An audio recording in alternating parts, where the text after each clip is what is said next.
सर्वांना मानाचा क्रांतिकारी जय भीम। आज अतिशय महत्त्वाचा दिवस आहे। या भारत देशाला आज खऱ्या अर्थाने डॉक्टर बाबासाहेब आंबेडकरांनी स्वतंत्र दिलं आणि संपूर्ण भारतीयवासियांना मनुस्मृतीच्या कायद्यातून मुक्त केलं। तो दिवस म्हणजे मनुस्मृती दहन। 25 डिसेंबर 1927 साली डॉक्टर बाबासाहेब आंबेडकरांनी मनुस्मृती जाळून या देशात खऱ्या अर्थाने लोकशाही जिवंत ठेवण्याचं काम केलं।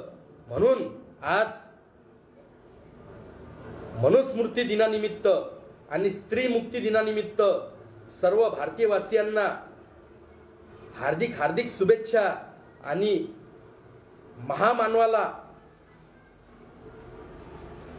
अथांग ज्ञानाच्या सागराला, मनुस्मृतीला मूठ माती देणाऱ्या महामानवाला माझे कोटी कोटी वंदन।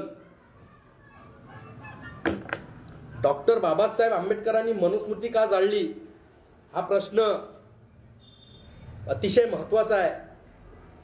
आणि याची सुरुवात कशी झाली? 4 वर्ण कसे प्रस्थापित झाले आणि कसे निर्माण झाले? तथागत भगवान बुद्धांच्या क्रांतीनंतर या देशात भगवान बुद्धांचा धम्म हा अर्ध्या विश्वात प्रस्थापित झाला होता। आणि तथागत भगवान बुद्धांच्या हयातीतच 70% ब्राह्मणांनी, भट ब्राह्मणांनी हा बुद्ध धम्म स्वीकारला होता।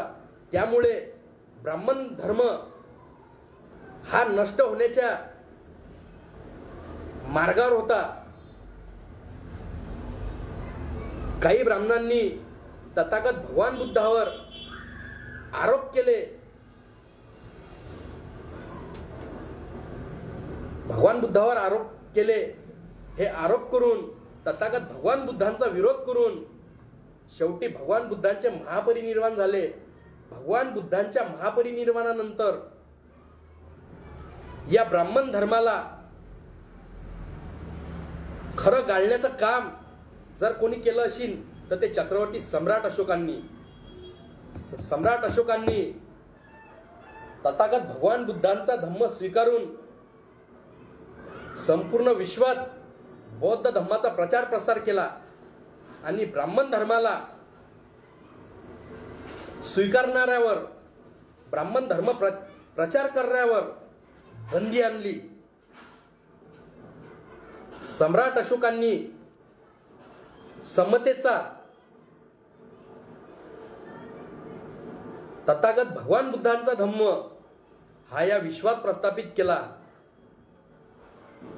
हे या ब्राह्मणांना, या उच्च वर्णीयांना सम्राट अशोकांनी केलेली हे धम्मक्रांती मिटवायची होती। कारण की या देशात, या विश्वात खरा बौद्ध धम्म हा प्रस्थापित झाला होता। आणि या ठिकाणूनच खरे बौद्ध धम्माला राजश्रेय मिळालं होतं। सम्राट अशोकांनी 84,000 बुद्ध विहार, स्तूप, चैत्य, शिलालेख निर्माण करून बौद्ध धम्म घरोघरी पोहोचवण्याचं काम केलं। भिक्षू संघाला सर्व लागणारं साहित्य, विहार, चिवर, भोजनदान, चिकित्सालय, दवाखाने सर्व निर्माण केले। आणि भिक्षू संघाची 3री धम्मसंहिता निर्माण करून तथागत भगवान बुद्धांचे खरे विनय त्रिपिटक ग्रंथ मोगलीपुत्त तिस्स महास्तवीर यांच्या अध्यक्षतेखाली तिसरी धम्मसंगीती घेऊन पाटलीपुत्र येथे सम्राट अशोकांनी या देशात खरा ग्रंथ त्रिपिटक निर्माण केला आणि त्या त्रिपिटकापासून या देशात क्रांतीची मशाल तयार झाली आणि बौद्ध धम्म हा मोठ्या प्रमाणात या विश्वात प्रस्थापित झाला. परंतु या ब्राह्मणांना हे पाहिजेत नव्हतं. भगवान बुद्धांचा सिद्धांत, भगवान बुद्धांचा धम्म या ब्राह्मणांना नष्टच करायचा होता. हे तर सुरुवातीच्या काळापासूनच यांनी रचलेला हा खेळ होता. परंतु हे ब्राह्मण हे उच्चवर्णीय यामध्ये यशस्वी होऊ शकले नाही. म्हणून सम्राट अशोकांनी जे भगवान बुद्धांचा धम्म हा टिकून ठेवला त्याची बीज प्रत्येक राजांनी, मौर्य वंशाच्या राजांनी ते रूटवृक्षात निर्माण केली आणि शेवटी बृहदत्त पर्यंत हा बौद्ध धम्म मोठ्या प्रमाणात या भारतात, या विश्वात वाढवण्याचं काम या मौर्य वंशानं केलं. सम्राट अशोकांच्या नंतर 10 राजे झाले, त्या राजांनी केलं आणि शेवटी बृहदत्तची हत्या करून कूटनीतीनं बृहदत्तले संपवून या कुशमित्त सुंगनं ब्राह्मण सेनापतीनं सम्राट अशोकांच्या नातवाची म्हणजेच बृहदत्ताची हत्या करून या देशात बौद्ध धम्म नष्ट करायचं काम केलं. नालंदा विश्वविद्यालय 6 महिने जळलं. त्या नालंदा विश्वविद्यालय जाळून टाकलं. तक्षशिला विश्वविद्यालय जाळून टाकलं. भगवान बुद्धाला ज्या बोधिवृक्षाखाली ज्ञान प्राप्त झालं ते बोधिवृक्ष नष्ट केलं. सम्राट अशोकांनी 84,000 बुद्ध विहार, शिल्प, शिलालेख, चैत्य निर्माण करून ते सुद्धा नष्ट करण्याचं काम या कुशमित्त सुंगानं केलं. आणि अथून खरी या मनुस्मृतीची निर्मिती झाली. आणि जे 4 वर्ण, जे ऋग्वेद, अर्थवेद, सामवेद हे तयार केले, या 4 वर्णात हे ब्राह्मणानं, उच्चवर्णीयानं 4 ब्राह्मण, क्षत्रिय, वैश्य आणि शूद्र असे 4 धर्म निर्माण केले. आणि त्या मनुस्मृतीला कायद्याचं स्वरूप देण्याचं काम या कुशमित्त सुंगानं केलं. आणि तो मनुस्मृतीचा कायदा या देशात लागू केला.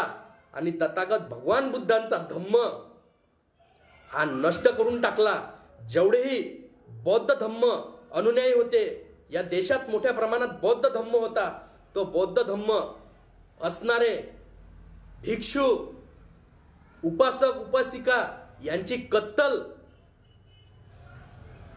करण्याची, यांची हत्या करण्याची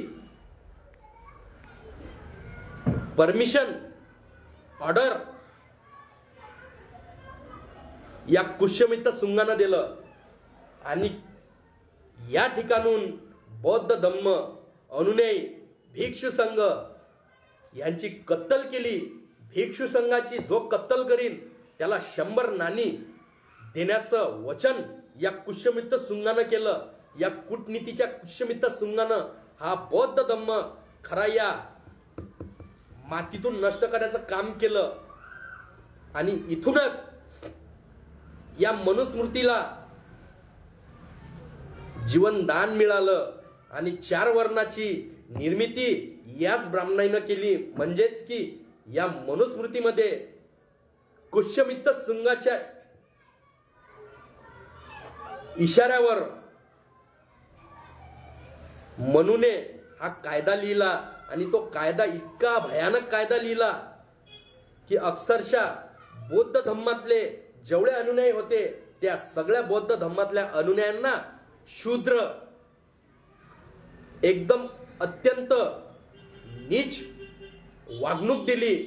कारण की बौद्ध धम्म हा संपूर्ण विश्वात प्रस्थापित करण्याचं काम याच अनुयायांनी केलं होतं. म्हणून या बौद्ध अनुयायाची कत्तल कुशमित्त संघाच्या सांगण्यावरून करण्यात आली आणि बौद्ध धम्म या भारतातला मूळ धर्म 2500 वर्षापूर्वीचा धम्म तथागतांचा धम्म या कुशमित्त संघानं या ब्राह्मणाच्या सैनिकानं राजानं बौद्ध धम्म हा नष्ट करून बौद्ध धम्माच्या अनुयायांना शूद्र हे नाव दिलं आणि सगळ्यात नीच वागणूक या मनुस्मृतीमध्ये शूद्रांना दिली. ऋग्वेद, अर्थवेद, सामवेद हे निर्माण करून क्षत्रियांनी लढलं पाहिजेत, वैश्यांनी व्यापार केला पाहिजेत आणि ब्राह्मणांनी विधी केली पाहिजेत आणि शूद्रांनी या तीनही वर्णाची सेवा केली पाहिजेत. हा कायदा या मनूने तयार केला आणि बृहदत्त नंतर या देशात तो कायदा 25 डिसेंबर 1927 पर्यंत चालला. परंतु 1927 ला सम्राट अशोकांचा तथागत भगवान बुद्धांचा जो धम्म नष्ट केला, छत्रपती शिवाजी महाराजाला ज्या मनुस्मृतीने शूद्र म्हणून राज्याभिषेक नाकारला, त्याच मनुस्मृतीले डॉक्टर बाबासाहेब आंबेडकरांनी त्याचं दहन करून या मातीत गाळला आणि खरी परिस्थिती त्या ठिकाणून चालू झाली आणि बाबासाहेब महाडचा सत्याग्रह करत असताना हा महाडचा सत्याग्रह कसा झाला आणि महाडच्या सत्याग्रहातच या मनुस्मृतीला दहन करण्याचा हा कार्यक्रम कसा ठरला. 1913 नोव्हेंबर 1923 ला सर्व या देशातील जेवढे तळे आहेत, शाळा आहेत, मंदिर आहेत, सार्वजनिक विहिरी आहेत, ते सर्व अस्पृश्यांना खुले करण्याचं काम या देशात व्हाईसरायांनी केलं आणि त्या व्हाईसरायच्या कार्यकारिणीने बाबासाहेबांची निवड विधान परिषदच्या असेंब्लीमध्ये आमदारकी म्हणून बाबासाहेबांची निवड केली आणि बाबासाहेब या देशात विधान परिषदचे आमदार झाले. आणि तो दिवस म्हणजे 1927 चा तो दिवस होता आणि डिसेंबर महिन्यातलीच ते तारीख होती. डिसेंबर महिन्यातच बाबासाहेब असेंब्लीमध्ये विधान परिषदचे आमदार होते. हे फार कमी लोकांना हा इतिहास माहित आहे. बाबासाहेब 2 वेळेस आमदार विधान परिषदेवर राहिलेले आहेत. विधान परिषदेवर आमदार असताना बाबासाहेबांनी जो बोले ठराव एस एम बोलेनं जो ठराव मांडला होता,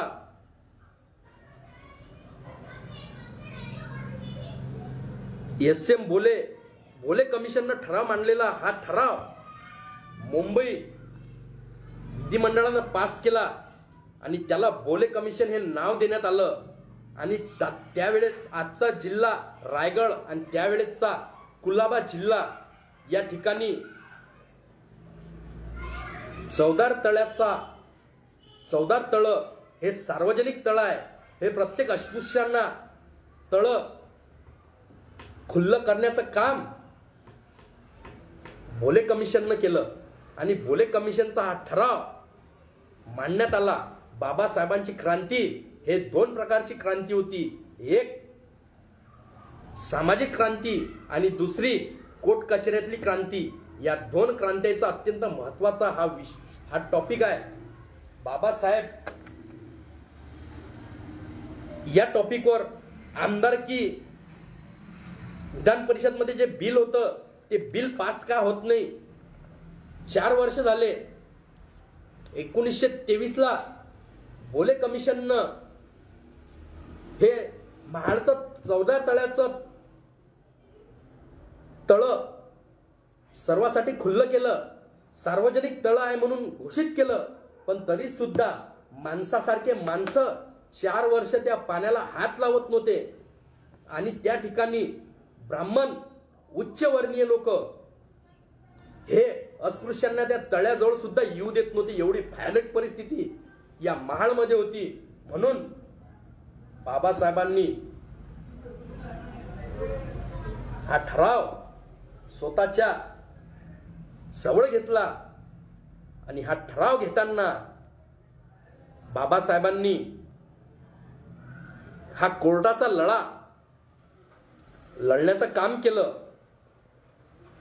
काही ब्राह्मणांनी उच्चवर्णीयांनी हे तळ आमचं वैयक्तिक तळ आहे, खासगी तळ नाही, हे फक्त अस्पृश्यांना, हे फक्त ब्राह्मणांनाच उच्चवर्णीयांनाच वापरण्याची नियम आहे, आम्ही अस्पृश्यांना हे तळ वापरू देणार नाही असा दावा हा कोर्टात टाकला. आणि सलग हे केस 4 वर्ष चालले. 23, 24, 25, 26, 27 ला बाबासाहेबांनी विधान परिषदचे आमदार असताना हा ठराव घेतला. आणि या ठरावावर बाबासाहेब आमदार असल्यानंतर विधान परिषदला ते मान्यच करावं लागत होते. कारण की बाबासाहेब हे खरे अस्पृश्यांचे नेते आहेत हे सिद्ध झालं होतं. आणि याच ठिकाणून बाबासाहेबांनी महाडचा 14 तळ्याचा सत्याग्रह केला. अक्षरशः सर्व 14 तळ्याच्या सत्याग्रहाची पॉम्पलेट, हे बॅनर सर्व गावोगावी पोहोचवण्याचं काम बाबासाहेबांच्या कार्यकर्त्यांनी केलं. आणि मोठ्या प्रमाणात 11 ते 12 लाख लोक या 14 तळ्याच्या सत्याग्रहात सामील झाले होते. बाबासाहेबांनी जे तारीख ठेवली होती त्या तारखेला हा कार्यक्रम न होऊ द्यायचं या उच्चवर्णीयांनी कट राखला. एवढे मोठे लोक तळ्यावर येतील पण यांची राहण्याची व्यवस्था कुठे होईल, यांना अनाज नाही आम्ही देऊ असा बहिष्कार टाकला होता. पुऱ्या महाडमध्ये ते दौंडी पेटवली होती की महाडमध्ये कोणीही अस्पृश्यांना जागा देऊ नये अशी दौंडी या ब्राह्मणांनी, या उच्चवर्णीयांनी पेटवली होती. त्यामुळे महाडमध्ये एवढी भयानक परिस्थिती निर्माण झाली की त्या ठिकाणी बाबासाहेबांना पाणी सुद्धा दिलं नाही, अनाज सुद्धा दिलं नाही. ते अनाज मुंबईवरून आणायला लागलं. बाबासाहेबांचे कार्यकर्ते सशस्त्र बुद्धे हे 15 दिवस पूर्वीच महाडला पोहोचले होते. आणि महाडमध्ये येऊन सर्व वस्त्यांची, सर्व गावांची त्यांनी माहिती बाबासाहेबांना दिली होती की किती उच्चवर्णीय कोणत्या कोणत्या गावात किती आहेत आणि किती आपल्या विरोधात आहेत, हे सर्व माहिती सशस्त्र बुद्धे यांनी बाबासाहेबांना दिली होती. आणि बाबासाहेब मुंबईवरून निघाले आणि थेट महाडला पोचले. बाबासाहेबांना जागा देण्यासाठी सर्वांनी बहिष्कार टाकला. परंतु बाबासाहेबांचे एक मित्र त्या महाडमध्ये वास्तव्याला होते आणि त्या मित्राचं नाव आहे फतेह खान. तो मुस्लिम व्यक्ती फतेह खान हा बाबासाहेबांचा एक निष्ठावंत कार्यकर्ता, मुस्लिम कार्यकर्ता फतेह खान हा बाबासाहेबांचा कार्यकर्ता होता. 6 महिन्यापूर्वीच फतेह खानला बाबासाहेबांनी सांगितलं होतं की महाडची परिस्थिती एवढी बिकट आहे की आम्हाला त्या ठिकाणी उभं राहू दिल्या जात नाही, आम्हाला त्या ठिकाणी अनाज दिला जात नाही, म्हणून आमची जागेची गैरसोय होऊ नये, आम्हाला जागा उपलब्ध झाली पाहिजे, यासाठी तुम्ही मदत केली पाहिजे. या फतेह खाननी बाबासाहेबाला शब्द दिला कि बाबा साहेब, तुम्हें मैं अपनी जमीन देता हूं, तुम मेरे जमीन पर तुम बड़ा कार्यक्रम तुम ले सकते हो, ये जमीन तुम्हारी है और तुम्हारे पदस्पर्श ये जमीन मेरी जो अपवित्र जमीन है वो पवित्र हो जाएंगी. असं उद्गार त्या फतेह खाननं काढलं आणि फतेह खाननी बाबासाहेबांना स्वतःच जमीन हे भव्य मंडप उभारण्यासाठी कार्यक्रम घेण्यासाठी त्या फतेह खाननी दिली. आज फतेह खानचं कार्य एवढं मोठं आहे, त्या फतेह खानच्या मुळेच हा सर्व महाडचा चवदार तळ्याचा आणि मनुस्मृतीचा दहन हा कार्यक्रम झाला.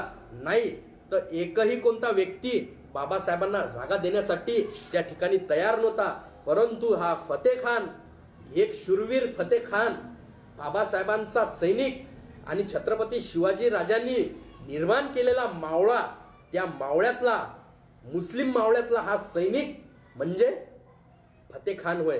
आणि त्याच फतेह खाननी बाबासाहेबांना जमीन दिली आणि या चवदार तळ्याच्या पाण्याला आग लावण्यासाठी त्या फतेह खाननं माचीस दिली, म्हणून त्या चवदार तळ्याला आग लागली. जगाच्या इतिहासात पाण्यासाठी पहिला सत्याग्रह हा महाडचा चवदार तळ्याचा सत्याग्रह आहे.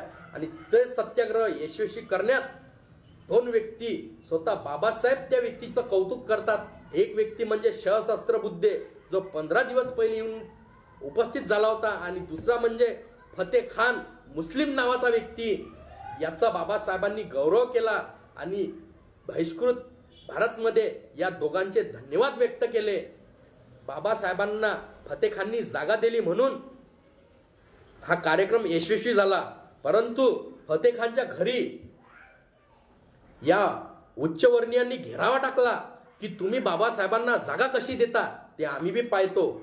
या उच्चवर्णीयांनी फतेह खानला वाळीत टाकण्याचं काम केलं. पण फतेह खान हा एक निष्ठावंत सैनिक होता, म्हणून तो शब्दावरून हटला नाही. माझा जीव गेला तरी चालीन, पण बाबासाहेबांना मी दिलेला शब्द हा कदापही मी वचन निभावणार, मी कदापही ते शब्द मागे घेणार नाही, असा फतेह खाननं वादा केला. आणि शेवटी हे उच्चवर्णीय निराश होऊन परतले आणि यांनी दुसरं कट कारस्थान चालू केलं की जो कोणी सत्याग्रही या महाडच्या पाण्याला हात लावीन त्या अस्पृश्यांना लाठीचा हल्ला करू, असं प्रत्युत्तर त्या उच्चवर्णीयांनी दिलं. आणि अक्षरशः बाबासाहेब तळ्यावर गेले. 20 मार्च 1927 चवदार तळ्याचा सत्याग्रह बाबासाहेबांनी पुकारला आणि सर्व अनुयायी जयघोष देत डॉक्टर बाबासाहेब आंबेडकरांचा विजय असो असे क्रांतीचे नारे लावत, छत्रपती शिवाजी महाराजांचा विजय असो असे क्रांतीचे नारे लावत त्या चवदार तळ्यावर गेले.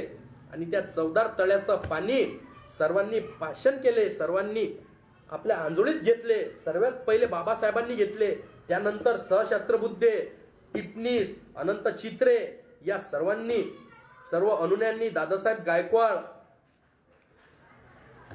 बाबासाहेबांचे अंगरक्षक बादशाह, समता सैनिक दलचे मळकेबुवा, बाबासाहेबांचे सैनिक मळकेबुवा हे सुद्धा त्या कार्यक्रमात हजर होते.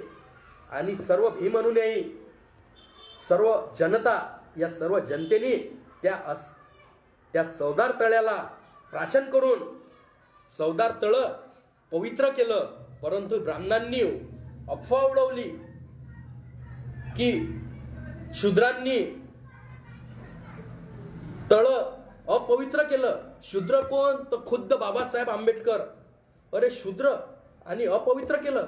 अरे ज्या बाबासाहेब आंबेडकरांनी या पुऱ्या उच्च वर्णीयाच्या 7 पिढ्यात जेवढं कोणी शिकलेलं नव्हतं तेवढे बाबासाहेब उच्च उभूती शिक्षण घेऊन या देशात आले होते. या ब्राह्मणांनी 7 समुद्र पार केला नव्हता. बाबासाहेब 27 समुद्र पार करून या देशात शिक्षण घेऊन आले होते. शिक्षणाची क्रांती या देशात बाबासाहेबांनी निर्माण केली. आणि या ब्राह्मणांनी बॉम्ब फैलवली की तळ बाटवलं. खुद्द बाबासाहेबांनी तळ बाटवलं. अरे ज्या वेळेस बाबासाहेबांनी त्या तळाला हात लावला असेल त्यावेळेस त्या तळाला सुद्धा घाम फुटला असेल की आज एवढ्या मोठ्या महामानवाच्या पोटात मला जागा मिळाली, मी धन्य झालो. अरे ज्या कुत्र्या मांजराच्या, ढोरा डुकराच्या स्पर्शाने मला खरं घाण केलं होतं, त्या जनावराचा या ब्राह्मणांना स्पर्श चालत होता, पण माणसाचा यांना विटाळ होत होता. म्हणून ते तळ सुद्धा पाझरलं असेल आणि बाबासाहेबांच्या आंजोळीने ते तळ सुद्धा बोललं असेल की बाबा तुमच्या आंजोळीने आज मी पवित्र झालो. परंतु ब्राह्मणांनी या उच्च वर्णीयांनी बोंब ठोकली की अस्पृश्यांनी तळ बाटवलं. अस्पृश्य कोण? तर खुद्द doctor Babasaheb Ambedkar. LA, MA, PhD, DSc, DLitt, bar at law, DSc हे पदव्या घेऊन आलेले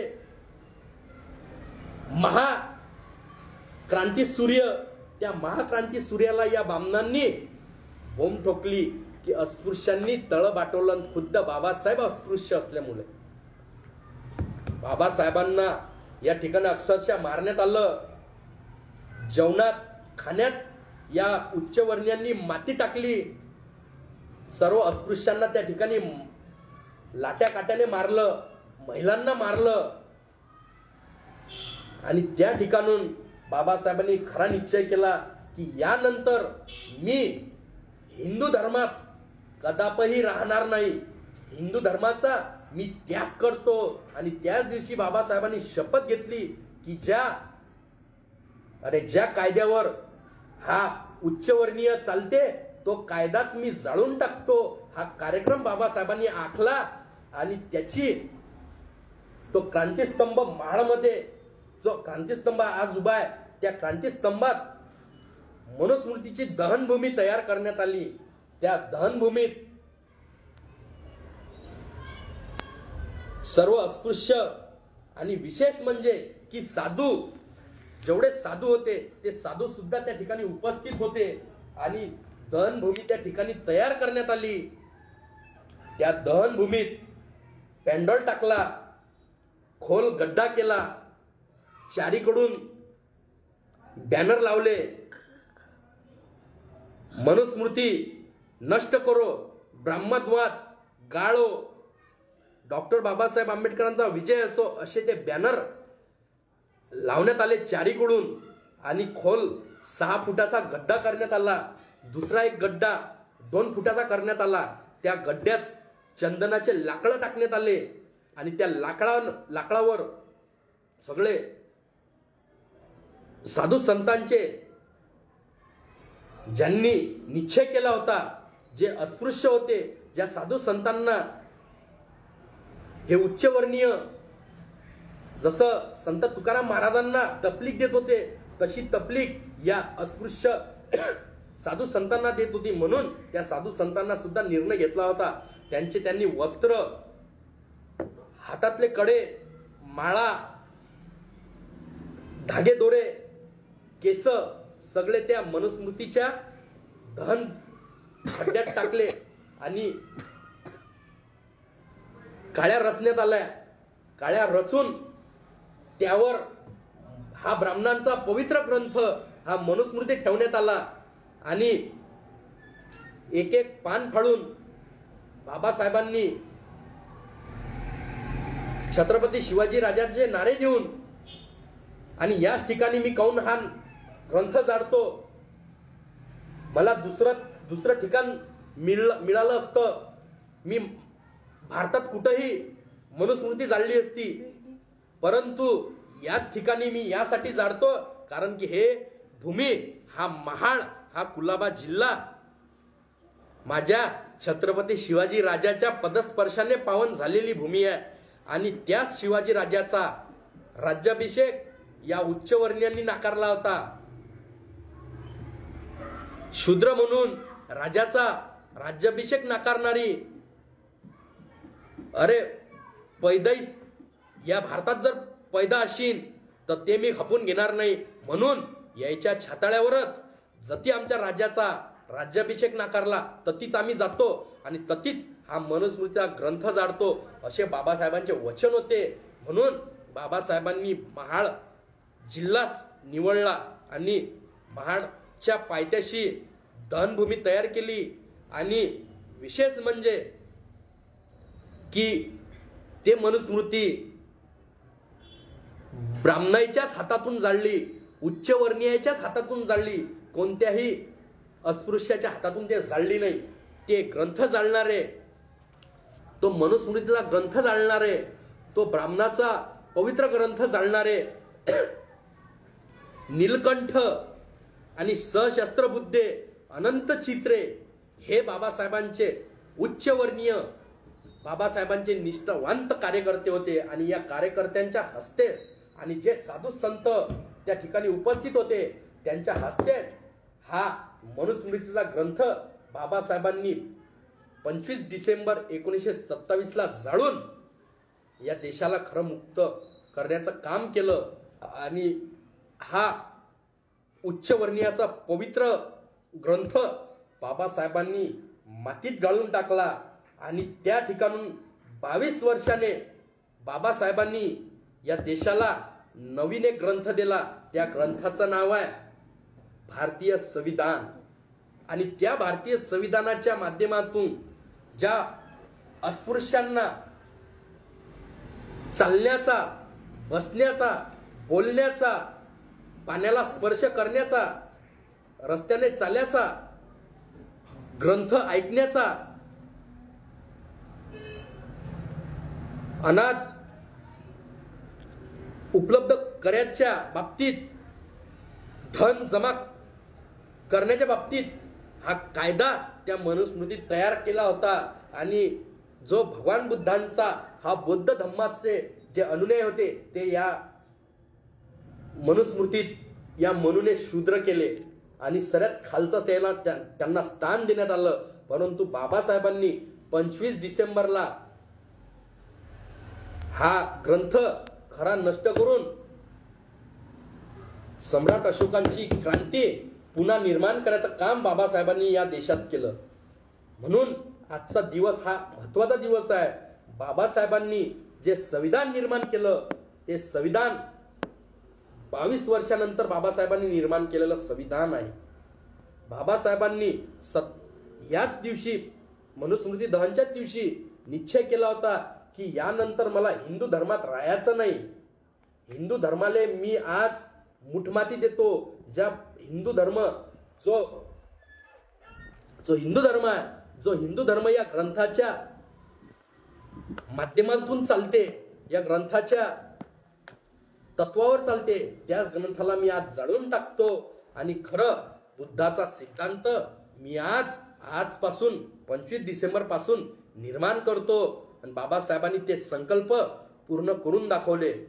बाबासाहेबांनी 22 वर्षानंतर या देशात संविधान निर्माण केले.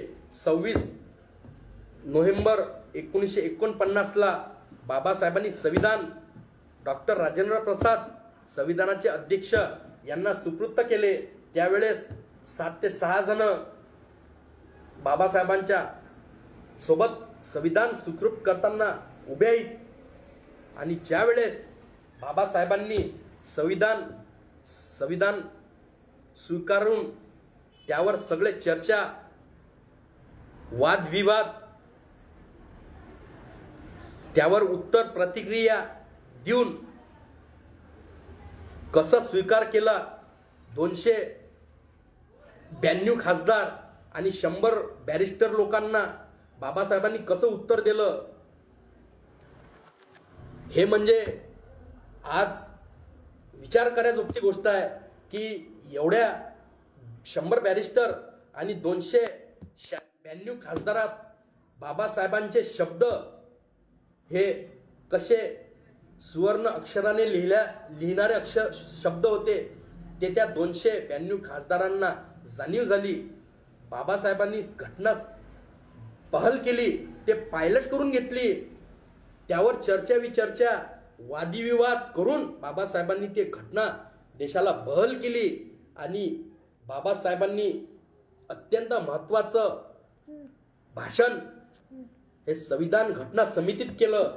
आणि बाबासाहेबांचं शेवटचं भाषण घटना समितीला धक्का देणारं, मनुस्मृतीला कायमचं नष्ट करणारं, उच्चवर्णीयांना कायमचं या भारतात दाबून टाकणारा ते भाषण म्हणजे बाबासाहेबांनी पहिल्याच क्रमांकाचं भाषण केलं. आणि बाबासाहेब सांगतात की यापूर्वीचे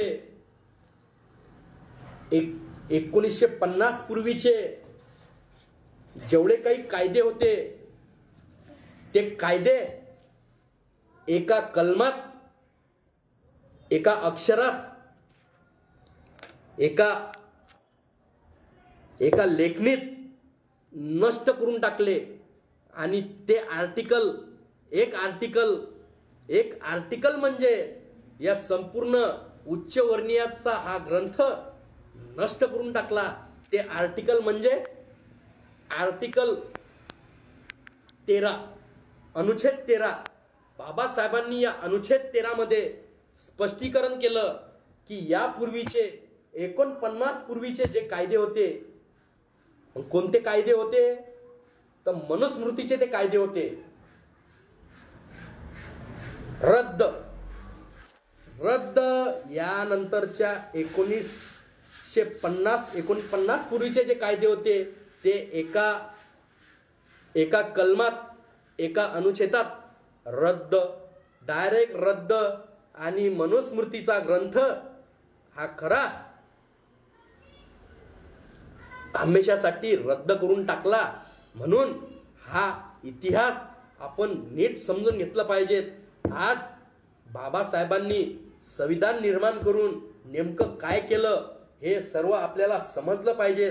आपल्या भीमसैनिकांना हा इतिहास आपण वाचन करून, चिंतन करून, मनन करून यावर आपलं संशोधन केलं पाहिजे. कारण की बाबासाहेबांचे 1 लाखपेक्षा ग्रंथ निर्माण झाले, परंतु बाबासाहेबांचा खरा इतिहास फार कमी लोकांनी लिहिला.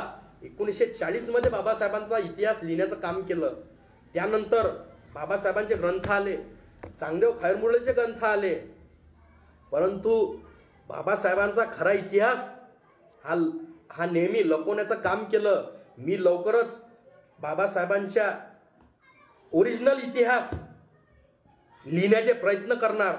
माझ्याकडून जेवढं होत असेल एक भीमसैनिक या नात्याने मी तो 2 वर्षात माझा हा पूर्ण अभ्यास मी कंप्लीट करणार. आणि त्यावर ओरिजिनल संशोधन करून, रिसर्च करून बाबासाहेबांनी, माझ्याकडे बाबासाहेबांचे पत्र उपलब्ध आहेत. बाबासाहेबांनी मुक्तनायक, बहिष्कृत भारत, समता, जनता, प्रबुद्ध भारत हे पेपर निर्माण करून बाबासाहेबांचे रायटिंग अँड स्पीचेस, बाबासाहेबांचे पत्र, रमाईचे पत्र हे सगळे मी गोळा करून त्यावर एक बाबासाहेबांचं ओरिजिनल चरित्र लिहिण्याचे प्रयत्न करीन. म्हणून बाबा मी सर्वांना आवाहन करतो की आपण जास्तीत जास्त भीमसैनिकांनी बाबासाहेबांच्या या महाक्रांतीवर संशोधन केलं पाहिजे. कारण की बाबासाहेबांचे खरे विचार हे आपल्यापर्यंत पोहोचू देण्याचं कामच करत नाहीत.